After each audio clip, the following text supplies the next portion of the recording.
create a pretty stout defense initially, but he expected Mosby to do a kind of a classic cavalry charge against his troops, which were lined up, expecting to receive this charge. And Mosby was having none of that. Mosby was all about speed, and his men didn't even use sabers. They used a revolver in each hand, whereas the Union cavalry was set there with their sabers waiting for a charge. Anyway, after a few very brief minutes, the Union was routed, and they pushed them back against the church. There was a stand made against the wall of the church. Some men died there, uh, and then it became a running battle where Mosby's men chased what was left of the Union troops down something called the Old Carolina Road. I have a little picture with the Old Carolina Road. It still exists to this day. It's a it's an old Indian trail, but back in the day, there was no Highway 15, which runs north and south in that area. That didn't exist, and the Old Carolina Road was the main road. But Mosby soldiers were chasing the Union troops down that road.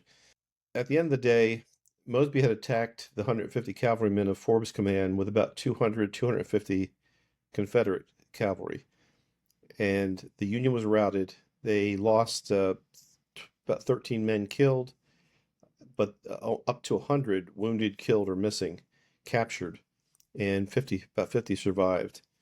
For his part, Forbes was captured, and he was as I said, he was a very capable commander.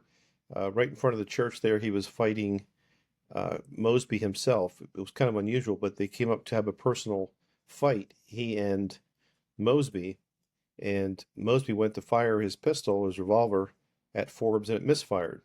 That gave Forbes the opportunity to run his saber into Mosby. However, one of Mosby's lieutenants came between the two of them, and Forbes' saber went into the shoulder of the cavalry of the Confederate lieutenant. He went down, and then Mosby managed to get his pistol fixed. He fired his revolver again. At the exact same moment, Forbes' horse reared up, so he shot Forbes' horse in the head. So Forbes went down, and his horse trapped him underneath the body of the horse.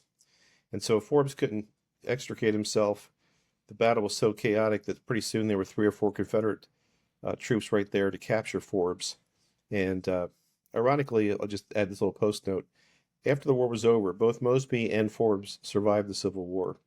And oddly enough, years later, they became friends. Their families became friends and spent a lot of time socially with each other.